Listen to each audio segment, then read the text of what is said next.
الله أكبر.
Allah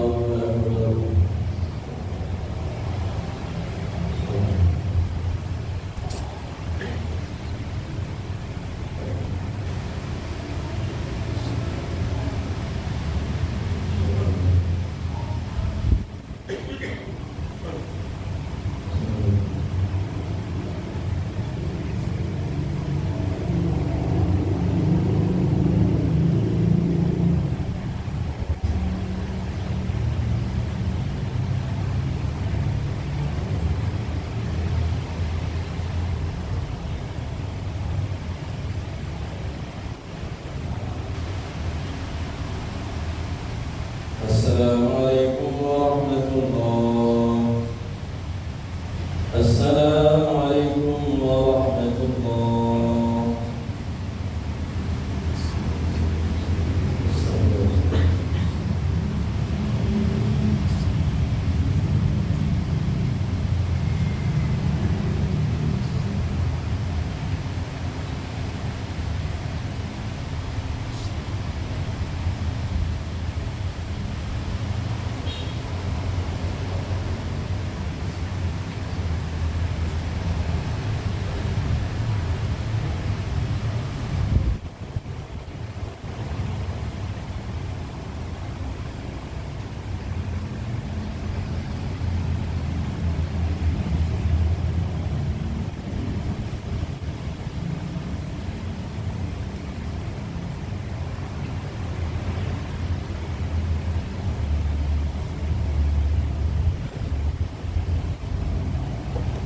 Bismillahirrahmanirrahim. Assalamualaikum warahmatullahi wabarakatuh.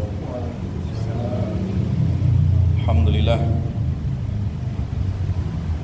Alhamdulillahi wa kafa wassalatu wassalamu ala nabiyyina Muhammadin istafa wa ala alihi wa ashabihi ahli sidqi wal wafa wal akibatu litaqwa amma ba'd. Jamaah sekalian yang diberkahi oleh Allah Subhanahu wa taala, salah satu kewajiban diri kita adalah mengenali siapa diri kita itu sendiri, ya. Man arafa nafsah faqad arafa rabbah. Siapa yang kenal dirinya sendiri berarti dia mengenali Tuhannya, ya. Oleh karena itu salah satu amalan yang setiap hari, setiap saat yang bisa kita lakukan untuk memperbaiki diri adalah dengan muhasabah diri, ya, mengevaluasi diri kita sendiri. Kita diperintahkan itu, ya, mengevaluasi diri kita sendiri. Kita lebih banyak mengevaluasi orang lain daripada mengevaluasi diri kita sendiri. Kita lebih tajam melihat kesalahan orang lain daripada melihat kesalahan diri kita sendiri. Wa fi anfusikum afala tubsirun. Pada diri kalian ada tanda. Apakah kalian tidak bisa membaca? Kita dikritik oleh Allah untuk mengkritik diri kita sendiri, ya. Salah satu yang perlu kita evaluasi di dalam diri kita adalah sifat palsu atau sifat nifak, ya, yang itu hampir menyerang, menjangkiti pada semua orang, termasuk diri seorang muslim, ya, termasuk diri seorang muslim. Bahkan penyakit inilah yang kemudian menjadi program Rasulullah SAW di tengah-tengah masyarakat Madinah waktu itu untuk mengobati penyakit-penyakit nifak, ya. Dan juga Nabi SAW ditunjukkan oleh Allah tentang satu penyakit ini, kepalsuan diri, yaitu nifak, ya. Menampakkan kebaikan secara muka, tetapi di sisi batinnya itu terjadi kepalsuan.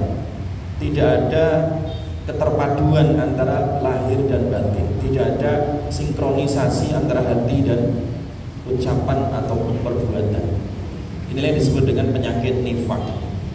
Oleh karena itu Allah Subhanahu wa taala menggolongkan penyakit nifak itu sebagai penyakit tipuan diri, ya.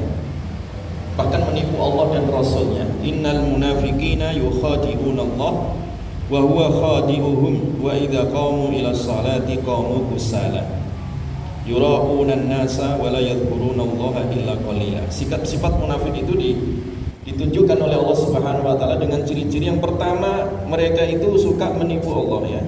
Jadi menampakkan kebaikan tetapi sebenarnya hatinya tidak ikhlas, ya. Hatinya itu hanya pamrih terhadap manusia. Dan kemudian ketika mereka sholat, ya sholat tetapi dalam keadaan malas, gitu, ya. Makanya dulu orang-orang munafik di Madinah itu kalau isya dan subuh mereka tidak mau jamaah sholat ke masjid. Mereka jamaah sholat hanya zuhur, asar, sama maghrib. Kenapa? Kelihatan orang. Sementara isya gelap.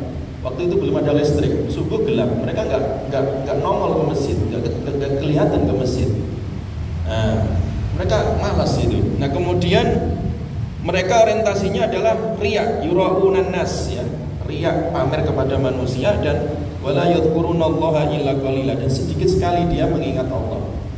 Ini penyakit-penyakit atau bibit-bibit ya kemunafikan di dalam diri seseorang. Oleh karena itu ada dua terapi cara mengobati penyakit-penyakit nifak di dalam diri. Yang pertama, harus jujur ya dalam keimanan. Wa kunu ma'as shadiqin. Jadi kita harus punya komitmen jujur, mensinkronkan antara hati kita dan perbuatan kita, mengikhlaskan amal, niat dengan amal. Yang kedua adalah dengan cara sholat berjamaah. Nah ini yang cara diketahui ya. Jadi salah satu faedah sholat berjamaah itu adalah menghilangkan penyakit nifak ya, penyakit kemunafikan. Apalagi kalau dia uji coba selama 40 hari ya, terapi 40 hari. Anna man sholat arba'ina yauman fi jama'atin yudriku takbiratal ihram al-ula kutibat lahu baro'atun minan nifaq wa baro'atun minan nar. Jadi kalau orang itu dia belajar ya 40 hari, dia sholat berjamaah dan tidak ketinggalan ya jamaahnya, dia menjumpai takbiratul ihram imam ya. Jadi artinya pas qomat dia juga ikut di situ ya. 40 hari dicoba. Itu dicatat di sisi Allah, dia dibebaskan. Yang pertama, dibebaskan dari api neraka, tidak akan masuk neraka itu. Yang kedua, jadi baro'atun minan nar, yang kedua adalah baro'atun minan nifaq. Dia dibebaskan, dibersihkan hatinya dari penyakit nifaq ya. Ini penting ini ya, karena penyakit nifaq ini penyebab utama seseorang itu su'ul khatimah, atau penyebab utama seseorang itu tidak ikhlas, penyebab utama seseorang itu tidak jujur di dalam kehidupannya. Oleh karena itu cara mengobatinya diantaranya tadi dengan sholat berjamaah. Lebih-lebih kalau dia bisa mempraktekkan 40 hari berturut-turut, bisa dihitung itu. Kalau udah 40 hari rasakan itu ada satu ketenangan ya, ada hidayah, ada kejujuran ya. Dan ini sahih hadis ini, artinya ini betul petunjuk Allah dan petunjuk Rasulnya ya. Oleh karena itu jamaah sekalian, mari kita tadi ya berlatih untuk mengenal diri, mengobati diri dari penyakit kemunafikan dengan jujur dalam keimanan, dan juga dengan cara praktek sholat tepat waktu, khususnya sholat dengan cara berjamaah. Aku qauli hadza, demikian, kurang lebihnya mohon maaf. Assalamualaikum warahmatullahi wabarakatuh.